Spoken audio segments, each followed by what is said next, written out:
እኛ ሆዬ ቅኝት ለሐዘን ነው አትበኝ ሰው የተጸነሰው ለማልቀስ ነው አትበኝ የተፈጠረው ሰው ሳቅን የት ያውቀዋል እንባን ያልቀመሰው የቅጠልን መርገፍ ብቻ ያስተዋልሽው ያቆጠቆጠን ዛፍ ምስጋና ነፈክሽው የቅጠል ተተኪ አንቺ የቅጠል ቅጣይ ለክሶሽን ለጉም ያቹትልይ ፀሐይ ለማን ይቀር መስሎሽ መርገፍ እንዳበባ ሳቅን የካደ ነፍስ ያልፋል እንዳነባ እንባ ነው ፊደሉ የደስታ ስንክሳር ጎጆ ሙሉ ጽልመት ባንዲት ጧፍ ይፈርሳል ዘመን ሙሉ ሐዘን ባንዲት ሳቅ ይረሳል።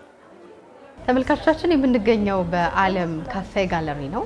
ቡና አለ፣ ስዕሎች አሉ። ደግሞ በዚህ የመስከረሙ ጊዜ ከ26 በኋላ ክረምቱ አልቆ የጥቢ የመስከረም አበባ የሚፈካበት እስከ ጥቅምት ያለው ጊዜ የጽጌና የአበባ ወቅት የሚሆንበት ነው። ስለዚህ የአበባን ነገር የአበቦች ሙዚቃ በሚል የግጥም መጽሐፍ በኩል አዲስ የወጣ ከሰሞኑ የወጣ መጽሐፍ ነው። ገጣሚው ሰይፈ ወርቁ ነው። ከእርሱ ጋር ልንጨዋወት በዚህ ተገኝተናል። አብረን ነው። ሰይፈ እንኳን ተገናኘ። የአበቦች ሙዚቃ ጽጌን ታኮ በጥቅምት መምጣቱ ከወቅቱ ጋር የሚገናኝ ነገር አለው። ስለዚህ ስለ አበቦች የተጨዋወትን እንቆያለን። ብዙ ሰው መጽሐፉ እንደዚህ ያስቀምጨው ብድግ አድርጎት የአበቦች ሙዚቃ የሚሳበበት አይነት ሆኗል። ግን አበባና ሙዚቃን ምን አገናኛቸው? አበባና ሙዚቃ ምን አገናኛቸው? ጥበብ አገናኛቸው ነው። ጥበብን ለማጋፈር ወይ ደግሞ ለጥበብ ትርጉም ለመስጠት የመጡ ነገሮች ናቸውና አበባ የአበቦች ሙዚቃ ሲባል አበቦች ሙዚቃ አላቸው እንደ የሚል ጥያቄ አእምሮች ላይ ይመጣልና ጥበቡ ሲሆን አላቸው፣ ስነ ግጥሙ ሲሆን ቅኔ ውስጥ ሲሆን ይኖራቸዋል። ግዑዝ ነገሮችም ወደም ሁለት አንድ ላይ መሄድ የሚችሉ የማይመስሉ ነገሮች ትርጉም የሚሰጡበት አግባብ አለ በጥበብ አይን ሲታዩ ማለት ነውና አዲስ ትርጉም ለመፈለግ ሁለት ለየራሳቸው ህይወት ያላቸው ነገሮች አንድ ማዕከል ላይ አምጥተው አዲስ ፈካሪ አዲስ ትርጉም ለመስጠት የተከደበት መንገድ ነውና ግጥም ያንን ኃይል ያንን መቻል ይሰጥሻልና ለዛ ነው የአበቦች ሙዚቃ ተብሎ አንድ ላይ ሊቀመጥ ይችላል ማለት ነውና ውበት አለ አበባ ሲባል ሙዚቃ ሲባል ህይወት ነው፣ ድምጽ ነው አይደል? በሙዚቃ ውስጥ ብዙ ነገር መናገር እንችላለን። ዜማውን ቅኔውን ምን ብዙ ነገር ስነ ግጥምን ማውራት እንችላለን።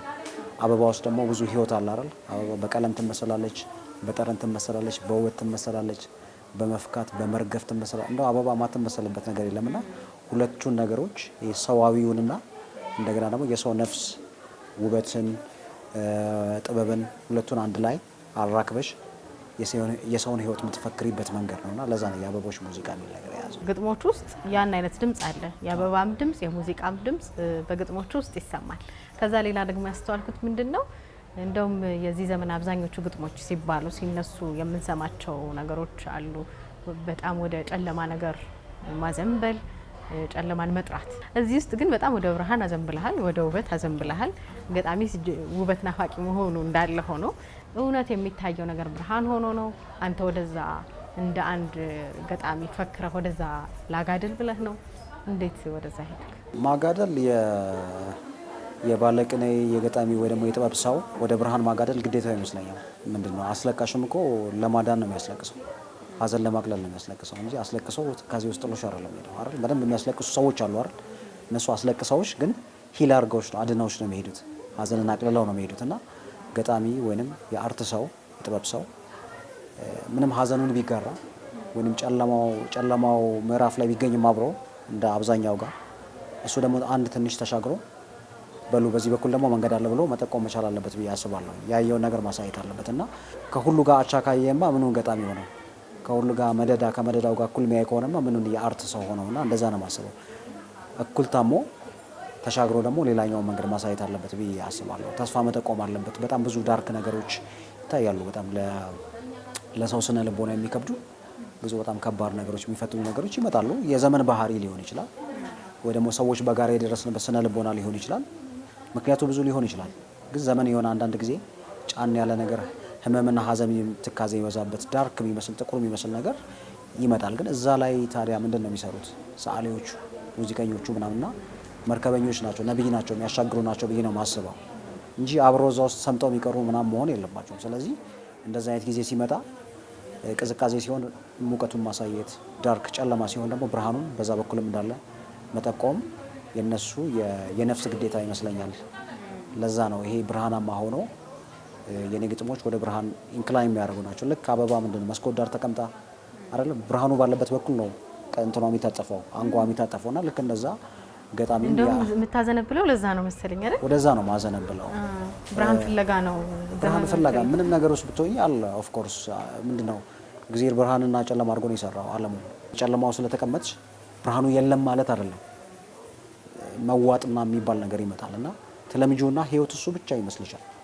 ሀዘን፣ ችግር፣ ውድቀቶች፣ የዘመን ቀውስ ምናምን ብዙ ነገሮች አሉና አንዳንድ ጊዜ ህይወት ይሄ ነው ብቻ ብለው ረግመው የሚቀመጡ ሰዎች አሉና ታዲያ ገጣሚ ምንድነው የሚሰራው ነው እንጂ በዚህ በኩል እዚህ ጋር መቆ ብርሃን አለ እዚህ ጋር እኮ መንገድ አለን ብሎ ትንሽ ተስፋ ማሳየት ያለበት ማገልገል ነው እንግዲህ ኃላፊነቱ ይመስለኛልና እኔ እንደዛ ነው ማስበው። አርተን የዘመንን ነገር ብታነሳ ከዚህ ዘመን ገጣሚዎች ጋርም የመገናኘት በጣም ብዙ እድል አለ።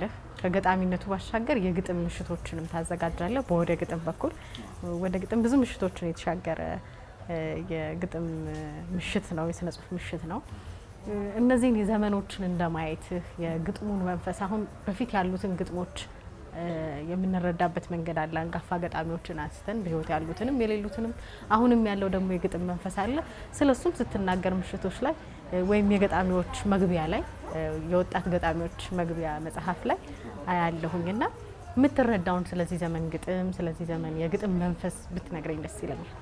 ይሄ ዘመን ለግጥም ብቻ ሳይሆን ለአርት የታደለ ዘመን ነው ብዬ አስባለሁና በታሪክ ውስጥ እንግዲህ በተለያዩ ሀገሮችም ሲታይ እንደነበረው አንዳንድ ጊዜ ቀዝቀዝ የሚሉ ዘመኖች ህመም ያለባቸው ዘመኖች አርት ፍሎሪሽ የሚያደርግባቸው ዘመኖች ናቸው። ምክንያቱም ሰው አደገኛ መሰልቸት ውስጥ ድባቴ ውስጥ ምናምን ይገባልና እሱ ውስጥ ሆኖ ከዛ ከሰለቸውና ከማይፈልገው ከሚገፋው ህይወት ውስጥ ለመውጣት ሲል ምንድነው ልክ ከአለት ውስጥ አበባ ፈልቅቆ ስርፍ አድርጎ እንደሚፈካው ከእንደዚህ አይነት ዘመኖች ውስጥ የሚገራርሙ አርት ወርኮች ማስተርፒሶች ምናምን ሲወጡ ታይቷል። በተለያየ ዘመን ላይ አውሮፓ ውስጥም በሌላውም ዓለም ሲታይና እንደዚህ አይነት ዘመን በጣም አመቺ ነው ለአርት ብዬ አስባለሁ።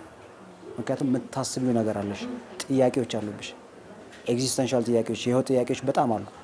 የሲስተም ጥያቄዎች ሊኖሩ ይችላሉ፣ የማህበራዊ ቀውስ ጥያቄዎች ሊኖሩ ይችላሉ፣ የሰብአዊነት ጥያቄዎች ሊኖሩ ይችላሉ። ለምን እንደዚህ ሆነ ምናምን እያልሽ ሁሉ ጊዜ ጥያቄ አለና ከነሱ ውስጥ ስነ ግጥም ይወለዳል፣ ሙዚቃ ይወለዳል፣ አርት ወርክ ይወለዳል፣ ቅርጻ ቅርጽ የማይወለድ ነገር የለምና አንዳንድ ጊዜ ሀብቶች ናቸው እንደዚህ አይነት ቀውሶች፣ እንደዚህ አይነት የዘመን ጨለማዎች ለጥሩ ነገር መወለድ በቃ ክራፍት ያለቁ ክራፍቶች ናቸው ብዬ አስባለሁና ይሄ ዘመን እንዳየሽው እንግዲህ ማህበራዊ ሚዲያ ላይ በመጻፍም 2017 እንዳየሽው የኛ ከፋንኳክብተን ካዘጋጀን በኋላ አመቱን ሙሉ የግጥም አመት ሆኖ ነውና መንፈሱ ነበር ሶሻል ሚዲያ ላይ ማህበራዊ ሚዲያ ላይ የነበረው እንትን አዳዲስ ገጣሚዎች፣ አዳዲስ ቅርጾች፣ ትንታግ የሆኑ ወጣቶች እድሜያቸው ትንሽ ሆኖ በጣም ሩቅ ነገር የሚያስቡ ዘመኑ የሰጣቸው ገጸ በረከት ይመስለኛል። ከዛ አዳዲስ ነገሮችን ለመሞከር በጣም አእምሯቸው ክፍት የሆነ ቀና የሆኑ ገጣሚዎች፣ ቀና የሆኑ ሰዓሊዎች፣ ቀና የሆኑ የሙዚቃ ሰዎች እየተፈጠሩ በተለይ ወጣቱ ማለት ነውና ለካ ዘመኑ የፈለገ እንትን ቢሆን የሚጫን ዘመን ቢሆንም ለአርት ደግሞ የሆነ ግብአት የሚሆንበት አዳዲስ ነገሮች እንዲፈጠሩ የሚያደርግበት ድባብ ፈጥረዋል ብዬ አስባለሁና ስነ ግጥም ላይም ያ ነው የታየው። ብዙ ገጣሚዎች ወጡ፣ ማይታወቁ ገጣሚዎች። በሌላ በኩል ግን የማስተውለው ብዙ የግጥም መጽሐፎች የመታተማቸውን ያህል የግጥም መጽሐፎች ምን ያህል እየተሸጡ ነው? ምን ያህል እየደረሱ ነው? ግጥም አንባቢና የግጥም ሀገር ነችም ይባላል አይደለ? የቃል ግጥሞች ሀብት ስላለን በዛስ መንገድ እንዴት ታዋለ? እሱ አሁን ስነ ግጥም ላይ ብቻ ሳይሆን መጽሐፍ ላይ እንትን ነው ተግዳሮቶች አሉ። ብዙ ገና የምንሰራቸው ብዙ የቤት ስራዎች ምናምን አሉብን። አሁን ጠቅለል አድርጌ እንደዛ ለማስቀመጥ ነው። በአንድ በኩል ደግሞ ዘመኑም ማህበራዊ ሚዲያ ዲጂታል ሚዲያው በጣም የተስፋፋበት ዘመን ነውና አጫጭር ጽሁፎችን ሰው የማንበብ እንትን ከዛም አንድ ይሄ ዴብዝ ያለው ነገር ጥልቅ ብሎ አንድ መጽሐፍ አድምቶ ምናምን የማንበብ እንትን እየቀነሰ በጣም ወይ ማቹርድ የሆኑ በጣም ልማድ ያደረጉ ሰዎች ካልሆኑ በስተቀር ንጥቂያው በጣም ብዙ ነው። ምስሎች ናቸው፣ ሙዚቃዎች ናቸው፣ ድምጾች ናቸው፣ አዳዲስ ፈጠራዎች ምናምን ትሪመንደስሊ ነው የሚመጡትና እሱን ማኔጅ አድርገው ወደ ስነ ጽሁፍ መጥተው እርግጥ ብለው እንትን የሚሉ ሰዎች ቁጥራቸው አናሳ ሊሆን ይችላልና ይሄም ደግሞ ሌላ የበሰራ የሚፈልግ ነው ከኛ ማለት ነውና ሁለቱ እንትኖች አፌክት ያደርጋሉ። የመጽሐፍን ስርጭት በደንብ አድርገው ነው ተጽዕኖ የሚፈጥሩት ማለት ነው። የግጥም አገር መሆኑን ስናነሳ የቃል የመንቶ ነገር መሆኑን ስናነሳ ደግሞ ይሄ በትንሽ ምቅ ባለች በሁለት ስኒ በመንቶ የልብ የሚያደርሱ አይነት ግጥሞች በብዛት የምንሰማባቸው ናቸው። የኛ ሀገር ይሄ የቃል ግጥሞቻችን ስነ ቃሎቻችን የግጥም የሚታተሙ ግጥሞች ላይ ግን ያ ነገር አይታይም። ብዙ ጊዜ ረዘም ያሉ ግጥሞችን ነው የምናገኘው። ያንተ መጽሐፍ መጨረሻ ላይ ግን ያን አይነት መልክ ያላቸው ግጥሞችን አስተውያለሁ። መንቶ ቀበባ ቀበ የተወሰነ እስቲ እናቃምስ። ደስ ይለኛል። አይገርምህም? ጉድፍ ውሃ ንጹህ ተክል በማብቀሉ ትፈርዳለህ ክፉም ደጉም እኩል ፀሐይ በማፍቀሩ። ስትስቂ እያየው ምን ነው ሳቋ ሃይማኖት በሆነ እላለሁ። በቀኝ እጅ አበባ በግራ እጄ እሳት፣ በቀኝ ልቤ ፍቅር በግራዬ ቅናት፣ በቀኝ ጎኔ እግዜርን በግራዬ ሰይጣን፣ እንዴት ብዬ ልሙት እንዴት ሆኜ ልዳን። ስሜቴን አረድኩት ሰዋሁት ለልቤ፣ ምኞቴን አረድኩት ሰዋው ለመንፈሴ፣ እንግዲህ ስጋዬ አይከብድም ለነፍሴ። ከገለባ ቀለልኩ ከተጓዝኩት በላይ በመገፋት ደረስኩ። አንዳንዶቹ የምናውቀው አባባሎች ሁሉ ይመስላሉ። ለምሳሌ በቀንም በሌትም በጎች ከተበሉ ቀበሮውን ሳይሆን እረኛውን ፍሩ። ልክ ሳነበው የሰይፈ ግጥም ነው እንዲያ አስማለኝ። የተዋሃድ ነውና ረጅም የቆየ አይነት የሚመስሉ የሚገናኝ እንደዛ የህዝብ ነው የሚመስለው። አጋጣሚ ይሄን ግጥም ጽፌው ሶሻል ሚዲያ ላይ እንደው የሆነ ጊዜ ትንሽ ጥሩ አልነበረም የዘመኑ መንፈስና ብዙ ለጆሮ መስማት የሚሰቀጥጡ ነገሮች ሲፈጠሩ ነበር ኢትዮጵያ ውስጥ። ከኛ ስነ ልቦና በጣም የሚርቁ ከኛ ስፒሪቹዋል መንፈሳዊነት በጣም የሚርቁ ነገሮች ሲፈጠሩ ነበር እና ያኔ በዛ እንትን ውስጥ የተጻፈ ነው። በቀንም በሌትም በጎች ከተበሉ ቀበሮውን ሳይሆን እረኛውን ፍሩ የሚል እንደ ህዝብ ፖስተሩ ላሰርቶ ሰዎች ተሰራጭቶ ነበር። በየእንትኑ በየአመፁ በየሰላማዊ ሰልፉ በየምኑ እንትን አድርገውት አንዳንዱ ፕሮፋይል እያደረገው በብዙ ሺህ የሚቆጠር ሰው ልክ እንደ ህዝብ ግጥም ሲቀባበለው ነበር። አየህ የቃል ግጥሞች ባለቤት አላቸው እኮ አንድ ሰው ነው የፈጠራቸው፣ ግን በዚህ መልኩ ይዋረሱና የሁሉ ሰው ይመስልኛል። በጣም አስደንግጦኝ በወቅቱ በጣም አስደንግጦኛል። ብዙ ሰው ልኮልኛል ግጥም እንደዚህ ሆነና ለዛ አንድም እዚህ መጽሐፍ ላይ ያመጣሁበት አይ ነው ይሄን ግጥም ያቀበልኩት እኔ ለማለት ቦታ እንደዚህ ካልሆነ እንትን ነው የሚሆነው። ስለሚቀልም ይመስለኛል ሁለት ስንኝ ሲሆን አይምሮ ውስጥ ይቀራል። ኃይለኛም ነው የሚሆነው። እንደዛ ነው። ሌላ መግቢያ የለውም መጽሐፍ መግቢያ የለም። የመግቢያ ሀተታ የለም። ይልቁን ግን ገጣሚን ወይም የግጥምን ምንነት የገጣሚን ዓላማ ደጋግመ በግጥም በኩል ልትገልጽ የምትሞክር ይመስላል። ከጋግርት ዘመን ውስጥ ሳቅ እየፈለቀኩ የጊዜን አለት ልብ በስንኝ እያከኩ ወደ እምባ ለሚጓዝ ለእልፍ ሀዘንተኛ ብርሃን እየዘገብኩ ለምለም ሳር ዛላሸት ውበት እየጠቆምኩ ግጥም እንዲያሰብኩ ግጥም እንዲወለድኩ ትላለህ። በየመሃሉም አሉ የገጣሚን ሙያና የገጣሚን ህይወት የሚነግሩ የሚመስሉ ግጥሞች። እስቲ ስለ ግጥምና ገጣሚነት ከግጥሞቹ ባሻገር አንድ የጥበብ ሰው ነው ማዕከሉ ብዬ ነው የማስበው። መድረሻው ሰው መነሻውም ሰው ነው መድረሻውም ሰው ነው። የሚያገለግለውም ሰውን ነው የሚታመመው በጎ ነገር የሚይዘው ይመጣል ለሰው ነውና አገልግሎቱ ለሰው ነው። ምክንያቱም ጥበብ አደራ ትመስለኛለች፣ የፈጣሪ የእግዚአብሔር አደራ ትመስለኛለች። ለሰው የሆነ ብርሃን ሲገለጥ በጎ ነገር ሲገለጥ እንዲያገለግል ልክ እንደ ካህኑ እኮ ነው።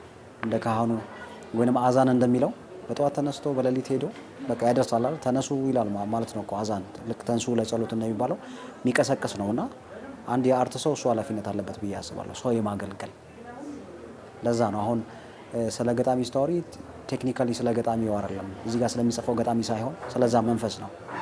ሰውን ስለሚጠራው፣ ሰውን ስለሚያወራው፣ ስለ ሰው ስለሚያዝነው፣ ስለሚተክዘው፣ ለሰው ደግሞ በጎ መንገድ ለመጠቆም ስለሚታገለው፣ ጭንቅጥብ ስለሚለው፣ የዘመን ጉዳይ ጥያቄ ስለሚሆንበት፣ ለምን እንደዚህ ሆነ ለምን እንደዛ አልሆነም እያለ ስለሚጠይቀው፣ ስለሚፈላሰፈው ሰዋዊ ገጣሚ ማለት የሰው መንፈስ ማለት ነው። ወይም የሰው ህሊና ልዕልና ይመስለኛል ወይ የአርት ሰው ወይንም ገጣሚ እና እሱን ለመወከል እንግዲህ አንዳንዴ ግጥሞች ውስጥም ራሱ ገጣሚ ሆኖ ይመጣል ምናምንና ገጣሚው ዘመረ እንደዚህ ያለ ሲል ቴክኒካሊ ገጣሚው አይደለም። የሰው ህሊና ተናገረ፣ የሰው ህሊና ጠየቀ፣ ሰው እንደዚህ ያለ ሰው እንደዚህ አሰበ ለማለት ነው። ምክንያቱም ራሱ ገጣሚ ሰው የሚለውን ከፍ ያለውን የስብዕና እንትን ደረጃ ይወክለዋል ብዬ አስባለሁና ለዛ ነው ብዙም መግቢያው ላይ አተታ ሳይባል ራሱ ግጥሞች ውስጥ ይሄ ሰውነት፣ ይሄ ገጣሚነት፣ ይሄ የጥበብ መንፈስ እየመጣ በየመሃሉ የሆነ ነገር ሹክ እያለ ይሄዳልና ለዛ ነው የገጣሚነትና የእንትን ጉዳይ በዚህ መልኩ ሊሰናሰል የቻለው። ያንን ታከያለሽ ይሄን ታከያለሽ ልቤ ውስጥ የጠለቀውን አፌ ላይ የተለቀውን ቃል ታከያለሽ ልቤ ላይ የበቀለውን ደስታ ቃል የማይንጠራራበትን ዜማ የማይገኝለትን ስሜት ታከያለሽ። እየተያየን ትስቂያለሽ። አንዳች ደስታ ገጻችን ላይ ሲፈነዳ ዝምታችን ውስጥ ያለውን ቅጽበት ታከያለሽ። ገና ልክ ፀሐይ እንደነካት የአበባ ክንፍ ለመዘርጋት የተንጠራራችሁን ያህል ያንን ምትሃት ታከያለሽ። የአባ ጨጓሬ እጭ ቢራቢሮ የሆነባትን ሕይወት ወደ ውበት የተቀየረባትን ያንን ምስጢር ታከያለሽ። ከሕይወት ትንሽ ስለበለጥሽ ከሞት ብዙ ስለሸሸሽ ልቤ ላይ የታመመውን አፌ ላይ የታተመውን ይሄን ግጥም ታከያለሽ። ግጥምን እንደሙያ ገጣሚነትን እኔ ገጣሚ ነኝ ብለህ በግጥሞችህ አምነህ መጽሐፍን የጀመርከው እንዴት ነው? እኔ አሁን ድረስ ይከብደኛል ገጣሚ መባሉ ታይትሉ መሸከሙ። ምክንያቱም የሚገጥም ማህበረሰብ ውስጥ ለዘመናት ገና አንደበቱን ከፈታበት ቋንቋ ከፈጠረበት ጊዜ ጀምሮ በዜማና በልሳን የሚያወራ ህዝብ መሀል ሆነሽ እንደ ገጣሚ ነኝ ምናምን ማለቱ እንትን ይመስለኛል። እንደ ከዛ ይልቅ ግጥም የሚወድ ለግጥም የሚጠጋ በግጥም የሚያወራ ሀሳቦችን በግጥም የሚያሻግር ሰው ነው ለእኔ እንትን የሚለኝ። ያው መጽሐፍ ሲኖርሽ ገጣሚ ምናምን መባልሽ አይቀርም፣ ችግር የለውም። ግን ገጣሚ ማህበረሰብ ባለቅኔ ማህበረሰብ መሀል ተቀምጠሽ እንደው ድንቅ ተአምርም አይደለም እየሰራሽ ያለሽ። ገዶሽ እዚህ አካባቢ ቆይተሽ በዛ በኩል የመጡልሽን ሀሳቦች ቻናል ያደርግሽ እያቀበልሽ ምናምን ነው እየጠየቅሽ ምንድነው ተራክቦ የሀሳብ ተራክቦ እየፈጸምሽ ነው ያለሽው እንጂ እንደው ትልቅ ማዕረግ ለመውሰድ ለምናምን የውዴታ ነው ጉዳይ። አሁን በእኔ በኩል እንደዛ የተለያየ መክፈያ ይኖረዋል። የተለያየ ምክንያት ማታ አደራ ብዬ ራሴን አይኔን ጨፍኜ አሳልፌ ሰጥቼ ራሴን ጠዋት ስነቃ ብርሃን ካየሽ ከችግሩ ከምኑ ከጎደለው ነገር በላይ መቀጠል በራሱ ትልቅ ጉዳይ ይሆናል። ልክ አበባ ሲነቃ ማታ ክንፏን ትሰበስባለች፣ ፀሐይ ሲመጣላት አዲስ ህይወት ነው የምትጀምረው እና እሱ በራሱ ጥበብ አይደለም ወይ? ያጽፋል እሱ ራሱ ተፈጥሮ ማየቱ ማህበረሰብ የሰው ለዛ ማየት አለመጥፋቱ የሰው ለዛ አይደል? የሰዎች ላቦታቸውንም ጭርታቸውንም ምናሽ ሁለንተናቸውን ስታይ ይሄ እግዚአብሔር ድንቅ ነው እያልሽ ልጽፊም ትችላለሽ። እና መጽፊበት ምክንያት አንዳንዱ ቁስለት ሊሆን ይችላል፣ አንዳንዱ ጥያቄ ሊሆን ይችላል፣ አንዳንዱ ከሁኔታዎች ጋር መጋጨት ሊሆን ይችላል፣ አንዳንዴ ተፈጥሮ ማድነቅ፣ አንዳንዴ በፈጣሪ ስራ ግሩም ማለት ብዙ ምክንያት ነው የሚሆነውና እንደዛ ሁሉ ነገር ሆኜ ነው እንግዲህ እነዚህ ግጥሞች የተወለዱት። ግን ማዕከላቸውን እንዳልነው ወደ ብርሃን ወደ በጎ ማዘንበል ደግሞ የሁሉም ግጥሞች ወይም የአብዛኞቹ ግጥሞች ባህሪ ሊሆን ይችላል። ሌላ ሰይፈ ግጥሞች ላይ እንደ አርዕስትም ውስጡ የታከኩ አሉ። ግን እንዲሁም በቃል ጣል ካሉና አንድ ቃል እንምዘዝ ካልን በኩል የሚል ነገር በዚህ በኩል በቡና በኩል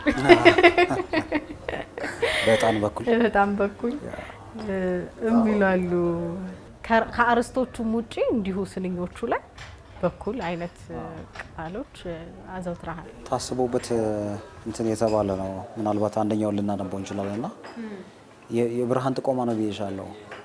ወደ በጎ መጥራት ነው የስነ ግጥም መንፈስ፣ የጥበብ መንፈስ ወደ በጎ ከጨለማ ውስጥ መጥራት፣ ከእንቅልፍ ውስጥ መጥራት፣ ከድባቴ ውስጥ መጥራት፣ ከተስፋ መቅረት ውስጥ መጥራት፣ ፍቅር ካለመኖር ውስጥ መጥራት፣ ከሰውነት መግደል ውስጥ መጥራት፣ ከሌለበት ወዳለበት መጥራት ማሻገር ነው ጉዳዩና ከቨሩም እኮ ለዛ ነው ይሄ ልባሱም ብርሃናማ የሆነው ለዛ ነው።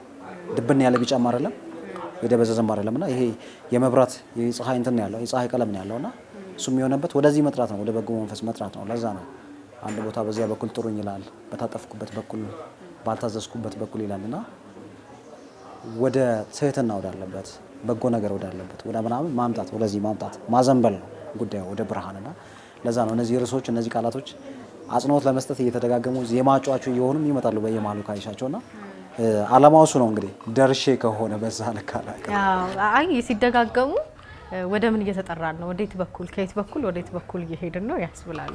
ስለዚህ አንዷን እናልባል።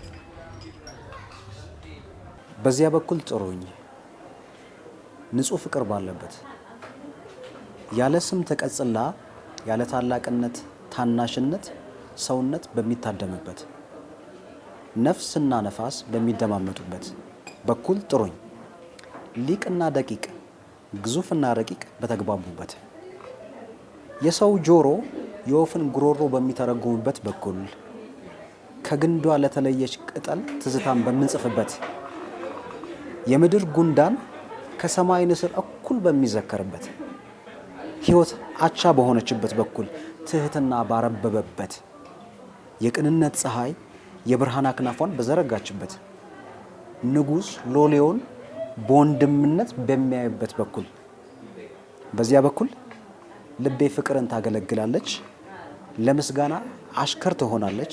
በዚያ በኩል ጥበብ ሰውን ባከለችበት ሐሳቤ መውደድን ብቻ ያውቃል፣ እጆቼም መስጠትን ብቻ። በዚያ በኩል መፈራረጅ በሌለበት እርስ በርስ መተዛዘን በነገሰበት መንፈስ የጨቅሎችን ንጽህና በለበሰችበት በኩል የሰማይ ዝናብ ከምድር አፈር ጋር በተግባቡበት ለምስክር ጽጌያትን ባበቀሉበት ነፋስ እሳትን በስክነት በሚያለዝብበት ለማኝነት ለብ ያለ አየር በሚነፍስበት በዚያ በኩል በልብ ሀገር በኩል ህላዌ በህብረ ዜማ በለሰለሰችበት ዓይንና ልብ አንድ ውበትን በሚያዩበት ቦታ ሳሊዝ ቀሊል ሆኜ ይገኛለሁ፣ ገር ሆኜ ይታደማለሁ፣ በመላ እኔነቴ ጆሮ ሆናለሁ፣ አደምጣለሁ። በዚያ በኩል ጥሩኝ የሁሉ ዘመድ እንጂ እንግዳ በማልሆንበት ፍቅር ፍርድን በሚበልጥበት ረቂቅ ግጥም ሆናለሁ፣ በእርግብኛ አወራለሁ፣ በአበብኛ እስቃለሁ። በዚያም ሕይወትን አውቃለሁ፣ በዚያ በኩል አለው ይላል። ይጠራል። ደረቴ ላይ ሞተሽ ክንዴ ውስጥ ቀበርኩሽ፣ ደረቴ ላይ ሞተሽ ክንዴ ውስጥ ቀበርኩሽ።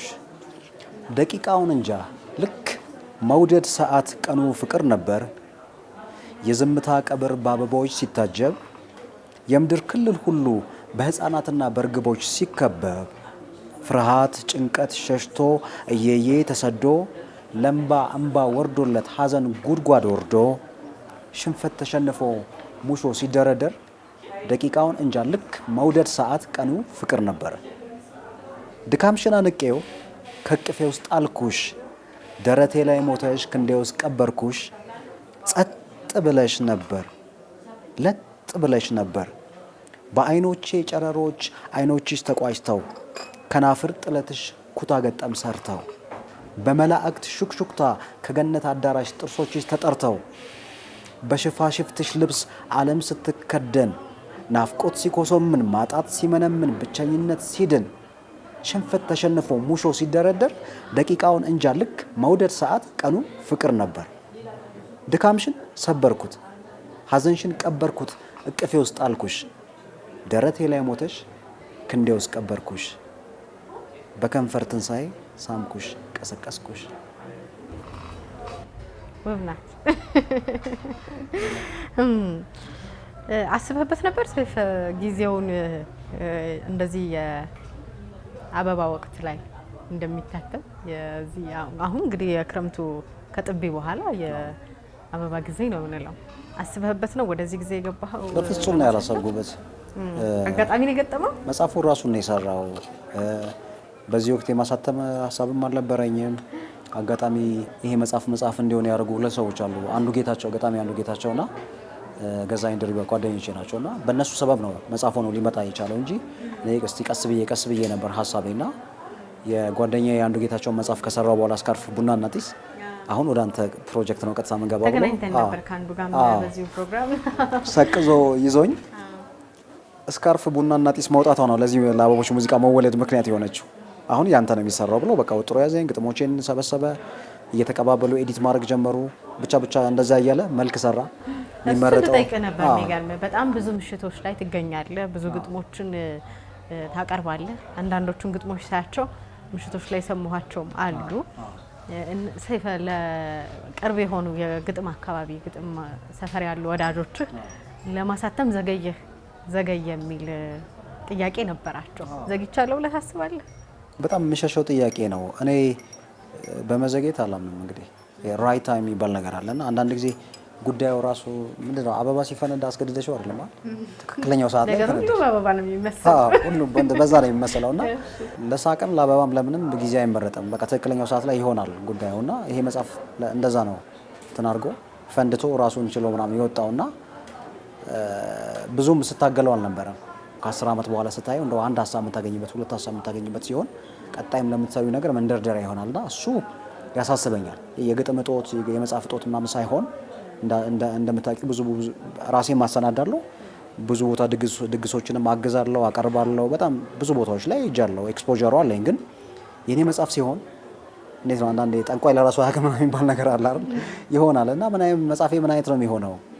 ሀሳቦች ይኖሩታል ወይ? ሰው አትሊስት አንድ ግጥም እንኳን አንብቦ የሚወስድበት ነገር መሆን አለበት ብዬ ተመልሼ ሳየው ደግሞ ኢንስፓየር ከመጠንቀቅ ነው። ጥንቃቄም አለው፣ ፍርሃትም አለው፣ ከዛ አለመርካትም አለው። ሁሌ አዲስ ትጽፊያለሽ እና ይሄኛው ግጥም ያኛውን ይበልጠው ይሆን እንዴ ምናምን እያልሽ እንትን ያለሽና የሚሻገሩትን መፈለግ ውስጥ የሚሻገሩትን ማሰናዳት ውስጥ ትንሽ ጊዜ ሊወስድ ይችላልና እኔ እንኳንም ዘገየ እንኳንም የራሱን ጊዜ ጠብቀው እንትን አለ ብዬ እላለሁና መጽሐፉ ራሱን የገለጠው እኔ አሁን በዚህ ሰዓት ላሳትም ብዬ ሳይሆን በቃ በሆነ ግፊት አለና የአበቦች ሙዚቃ እንደውም ወቅቱ ላይ አበባ የሚፈነዳበት ወቅት መስከረም ጥቅምት ላይ በዛ እንትን ውስጥ ፍክት ብሎ መጣና እንደው እግዚአብሔር የፈጣሪ እጅ እንዳለበት ነው የሚሰማኝ። ትክክል ጽጌ ላይ መጣ።